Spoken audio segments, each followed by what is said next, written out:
Quels sont les business à lancer en Afrique qui ne tombent jamais et même en situation de crise?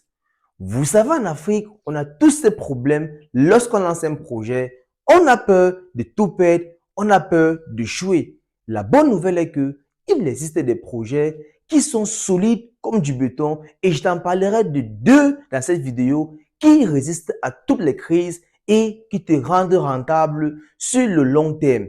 Alors reste bien jusqu'à la fin car je vais te dévoiler étape par étape comment toi-même tu peux lancer le projet et être rentable sur le long terme. C'est parti. Salut à toi et bienvenue sur Business Afrique.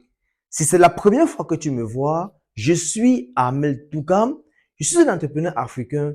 J'ai généré entre 2019 et 2023 plus de 20 000 euros de chiffre d'affaires avec le e-commerce et le dropshipping. D'ailleurs, j'ai fait une vidéo où je parlais de mon histoire avec le e-commerce et le dropshipping. Je mettrai le lien dans la barre de description. Tu pourras aller suivre la vidéo pour apprendre de mon expérience. Et je te partage chaque semaine ici des idées de business testées et des témoignages réels des personnes qui ont réussi également dans leur activité. Et si tu aimerais ou si tu es intéressé, je te partagerai mon e-book qui est le guide motivationnel afin que tu puisses toi-même avoir l'état d'esprit et le mindset pour pouvoir réussir dans n'importe quelle activité, que ce soit ici à l'Occident ou en Afrique. Également, si tu veux gagner un coaching de ma part ou 50 euros de cagnotte pour mon jeu concours, tu n'as qu'à écrire un commentaire et le commentaire qui aura plus de likes aura soit un coaching de ma part pour avoir les bases sur le e-commerce, le dropshipping pour avoir ses premières ventes dans les premières semaines. Alors, si ce contenu t'intéresse, je t'exhorte à t'abonner, laisser un like et surtout partager la page avec quelques de tes amis. Comme je l'ai dit en début de cette vidéo, nous verrons ces business qui ne tombent jamais en faillite, quel qu'en soit le pays dans lequel tu te trouves, que tu sois en Afrique ou en Occident. Je te parlerai également de comment tu vas fabriquer ces produits, de comment tu dois les commercialiser et comment tu feras ton image de marque pour réussir sur le long terme. Alors, reste bien jusqu'à la fin pour écouter étape par étape l'élaboration de ce projet afin que demain, toi-même, tu jouisses des résultats de cela. Le premier business ici qui ne tombe jamais en faillite, qui ne connaît pas de situations de crise, qui ne connaît pas de situations graves, c'est le savon.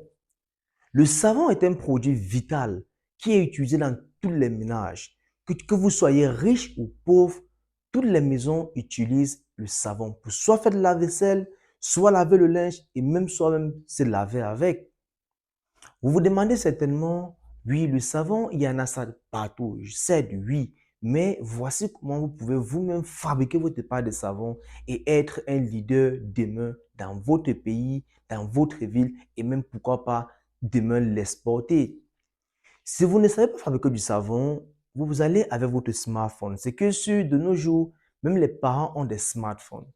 Vous prenez votre smartphone, vous allez sur Google, vous pouvez voir des formules chimiques pour savoir comment fabriquer un savon. Si vous n'avez pas le temps d'aller sur Google, allez lire. Vous pouvez aller simplement sur YouTube et même sur TikTok, vous tapez comment fabriquer du savon. Il y a du savon et aussi le détergent. Mais on parlera du savon ici. Lorsque vous faites cela, vous allez voir beaucoup de tutoriels sur ça sur YouTube, comment fabriquer du savon. Et lorsque vous allez avoir votre propre potion de fabrication, vous le testez et dès que vous aurez testé cela, votre potion, vous faites utiliser cela par vos frères et sœurs et amis et même par vos voisins de façon gratuite. Une fois que vous aurez su leur appréciation, vous continuez donc à augmenter la production de vos savons et vous continuez à aller vers d'autres voisins, faites du bouche à oreille pour votre publicité. Et si ceux-ci sont d'accord avec votre produit, c'est où vous entrez dans la phase de commercialisation. Dans cette phase de commercialisation, c'est où vous mettez en avant votre image de marque. Vous n'allez plus simplement offrir un savon juste dans un petit bol, mais bien emballé. Faire un packaging de qualité, un packaging qui reflète votre marque, qui reflète la qualité de votre produit. Et en bonus, vous pouvez faire votre part de savon, même si c'est pour laver la vaisselle, avec un parfum. Le parfum qui fera en sorte que quand celui qui utilise votre savon se sente à l'aise, il a une odeur agréable lorsqu'il l'utilise. C'est ça qui fera votre particularité. Et avec ces projets, vous pouvez directement commencer dans les prochains jours avec moins de 100 euros ou moins de 50 000 francs. Vous n'avez qu'à aller sur YouTube, comme je viens de le dire, regarder les procédés de fabrication des savons. Il y en a assez de tutoriels là-dessus. Et une fois que vous avez votre potion, votre formule, essayez de la maîtriser pour pouvoir produire en quantité. Et une fois que vous aurez fait cela, vous pouvez, via les réseaux sociaux encore, exporter et rendre viral vos produits afin de toucher plus de personnes. C'est comme ça que en quelques mois, vous allez quitter d'un niveau bas au niveau haut et on dira vous avez réussi et vous allez répondre c'est l'effet du travail.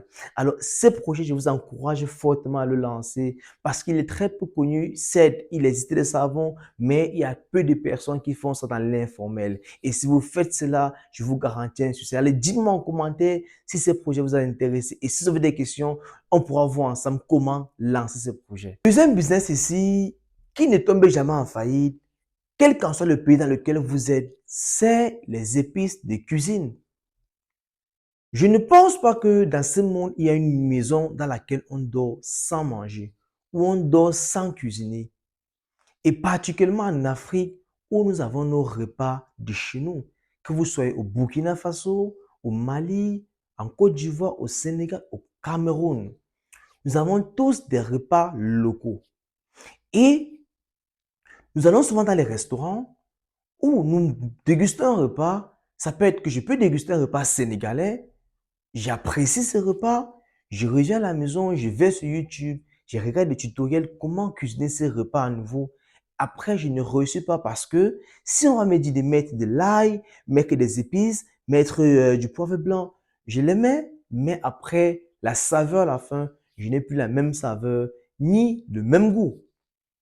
Et il y en a assez de repas comme ça que même si nous sommes de ces pays, on ne parvient pas à cuisiner, avoir le même goût avoir le même comme dans un restaurant où on a mangé, ou bien sur une vidéo qu'on a vue sur YouTube, ou bien sur Facebook ou sur TikTok, où on voit une personne qui a très bien cuisiné, un repas, ça a l'air bon, ça a l'air beau, mais lorsqu'on s'y essaie à la maison, on ne parvient pas à avoir le même résultat. Et vous savez, surtout les femmes, que les épices jouent un rôle majeur lors de la cuisson de nos repas.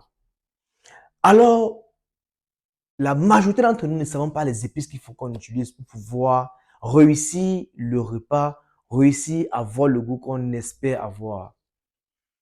Ce que vous allez faire ici, c'est de créer votre petite marque d'épices. Et de préférence pour la commercialiser, faites-le online à travers soit vos réseaux sociaux comme TikTok, Facebook, WhatsApp et bien d'autres. Vous allez au marché, vous rencontrez les mamans qui vendent les épices. Généralement, elles vendent plusieurs épices, mais elles savent pour tel repas quelle épice il faut utiliser. Vous faites un partenariat avec elles, vous leur dites, par exemple, je vais faire la sauce graine, ou je vais faire du ndolé, ou je vais faire n'importe quel repas du DG. J'aimerais avoir des épices qui vont me faciliter la tâche de faire ces repas à la maison sans toutefois réfléchir à faire un agencement d'épices et n'est pas réussi le repas et n'est pas réussi le goût. Elles vont vous dire ça, en mélange va réussir à faire votre repas. Vous les prenez, vous les faites écraser, vous les mettez dans une boîte. Dans un premier temps, chez vous, vous essayez vous-même sur vos repas que vous avez essayé au restaurant, que vous avez goûté au restaurant ou vu sur les réseaux sociaux comment on les cuisine. Et après, maintenant, pour faire commercialiser vos produits, vous commencez par la phase testing. Vous voyez quelques voisins à qui vous offrez quelques millilitres de vos épices, ça peut être 100 millilitres, 200 millilitres ou 500 millilitres. Vous les faites essayer et vous demandez chaque fois quel est le goût que ce repas a avec mes épices. Car la constance de nos repas africains avec les goûts sont très différents. Aujourd'hui, vous pouvez préparer un repas, ça n'a pas le même goût comme demain. Et c'est pas bien. Il est important que les repas gardent leur saveur, leur senteur et leur goût. Une fois que vous avez déniché votre produit, vous avez déniché que vos produits peuvent être comme ça dans tous les repas, vous faites donc la vente online. Vous mettez sur vos réseaux sociaux, comme j'ai dit, Facebook, TikTok et vos statuts WhatsApp. Vous proposez des différentes bouteilles, 100 ml, 100, 200 ml, 500 ml, 1 litre, que vous faites vendre et vous partez faire des livraisons. Et si les gens apprécient cela, ils préparent, ça va leur alléger la tâche parce que ils n'auront plus à se casser également à aller au marché confectionner eux-mêmes des condiments ou des épices. Et vous connaissez beaucoup de youtubeurs ou beaucoup de créateurs de contenu qui vendent, qui font juste dans la nourriture et ils vendent même les épices après. Maintenant, vous-même également, vous pouvez aussi prendre cette stratégie en cuisinant. Vous vous dites, je cuisine la sauce graine aujourd'hui, j'utilise mon épice sauce graine, vous faites votre étiquette, vous mettez là sauce graine épice, on sait que c'est pour ça. Vous cuisinez, vous faites voir. C'est comme ça qu'avec vos différents repas, vous allez attirer de la clientèle et vous allez élargir votre réseau de vente et vous aurez les clients, même pas dans votre pays, même pas dans votre ville et même dans la diaspora et même partout en Afrique. Et essayez ces projets, vous me dites parce que c'est un projet que je trouve très intéressant, surtout car la cuisine est un truc très important pour les Africains. On aime bien manger et surtout quand c'est bon et que ça a du goût. Comme on dit souvent, ça a le goût. Alors, j'aimerais bien vous lire en commentaire si vous avez des questions par rapport à ce projet. Je me ferai un plaisir de répondre. C'était là les deux business qui ne tombent jamais en faillite, qui ne connaissent pas les crises et quel qu'en soit le pays dans lequel vous vous situez. N'oubliez pas, pour lancer un de ces projets, vous devez toujours commencer par la phase testing. Ça veut dire, vous apprenez comment faire votre produit. Une fois que vous avez appris, vous le testez de vous-même à la maison et après vous faites essayer par vos proches. Une fois que vos proches auront validé votre produit, vous produisez donc en quantité et pensez toujours à créer vos réseaux sociaux pour pouvoir commercialiser vos produits de façon online. Parce qu'aujourd'hui, grâce au digital, vous pouvez être juste chez vous et toucher plus de personnes et gagner aussi plus. Alors, si cette vidéo vous a intéressé, laissez un commentaire et si vous voulez être bénéficiaire de un de mes prix, qui est soit de 50 € ou de bénéficier d'un coaching de une semaine de ma part en dropshipping pour avoir les bases de comment commencer de zéro et faire ses premières ventes, invitez vos amis à venir liker votre commentaire et le commentaire qui aura plus de likes sera le commentaire qui aura un des gains, un des prix. Et on se dit à la prochaine pour une nouvelle vidéo.